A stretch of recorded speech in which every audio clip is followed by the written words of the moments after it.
அஸ்ஸலாமு அலைக்கும் வரஹ்மத்துல்லாஹி வரகாத்துஹு. பிஸ்மில்லாஹிர் ரஹ்மானிர் ரஹீம்.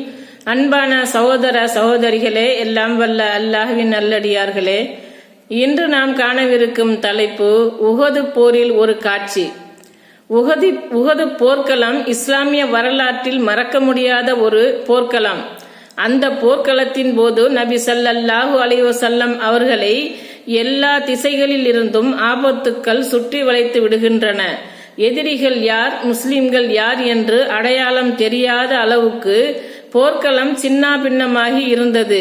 போர் தளபதியாக இருந்த நபி அவர்களை குறிவைத்து எதிரிகள் கொல்ல நினைக்கின்ற அந்த வேளையில், அந்த இக்கட்டான கட்டத்தில் அல்லாஹ்வின் தூதர் ஸல்லல்லாஹு அலைஹி வஸல்லம் அவர்கள் எனக்காக களமிறங்கி எதிரிகளுக்கு பதிலடி கொடுப்பவர் என்னுடன் சுவனத்தில் இருப்பார் என்ற செய்தியை, பிரகடனத்தை வெளியிட்டார்கள். அப்போது அந்த தலைவர் மீது பற்றும் பாசமும் கொண்ட அன்சாரி தோழர்கள் பாய்ந்து விழுந்து காப்பாற்றிய அந்த வீர தீர தியாக வரலாற்றை, உண்மை சம்பவத்தை பார்ப்போம். அல்லாஹ்வின் தூதர் ஸல்லல்லாஹு அலைஹி வஸல்லம் அவர்களுடன் அன்சாரிகள் 7 பேர், குறைஷிகளில் 2 பேர் மட்டும் இருந்தனர். இதை கண்ணுற்ற எதிரிகள் நபி அவர்களை தீர்த்து கட்ட நெருங்கியதும், எனக்காக இவர்களுடன் எதிர்த்து போரிடுபவர் யார், அவ்வாறு போரிடுபவர் சுவனத்தில் எனது நண்பர்கள் என்று சொன்னார்கள். உடனே அன்சாரிகளில் ஒருவர் முன்வந்து போராடினார். கடைசியாக அவர் கொல்லப்பட்டு விட்டார். மீண்டும் எதிரிகள் நபி அவர்களை தீர்த்து கட்ட நெருங்கியதும், எனக்காக இவர்களுடன் எதிர்த்து போரிடுபவர் யார், அவ்வாறு போரிடுபவர் சுவனத்தில் எனது நண்பர்கள் என்று சொன்னார்கள். உடனே அன்சாரிகளில் ஒருவர் முன்வந்து போராடினார். கடைசியாக அவரும் கொல்லப்பட்டு விட்டார். இப்படியே தொடர்ந்து 7 தடவை நடந்தது. கடைசியில் 7 அன்சாரி தோழர்களும் கொல்லப்பட்டு விட்டனர்.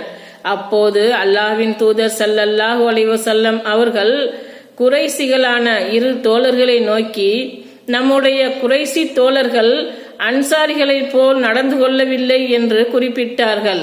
அறிவிப்பவர் அனஸ் பின் மாலிக் ரலியல்லாஹு அன்ஹு, அஹ்மத் 14056.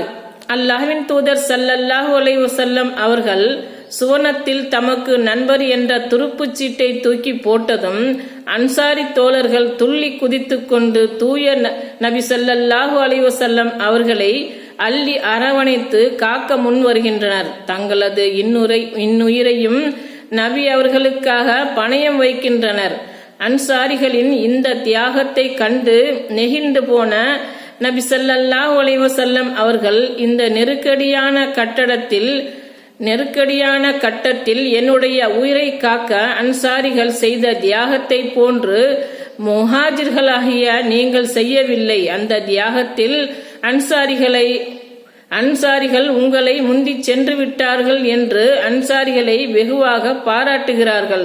இங்கே அன்சாரிகள் நபி ஸல்லல்லாஹு அலைஹி வஸல்லம் அவர்கள் மீது கொண்டிருந்த அன்பையும், மறுமையில் அன்னாருடைய அன்பையும் பெறுவதற்காக தங்கள் இன்னுயிரை சமர்ப்பிக்கும் தியாக காட்சியையும் உஹது களத்திலிருந்து தெரிந்து கொள்கிறோம்.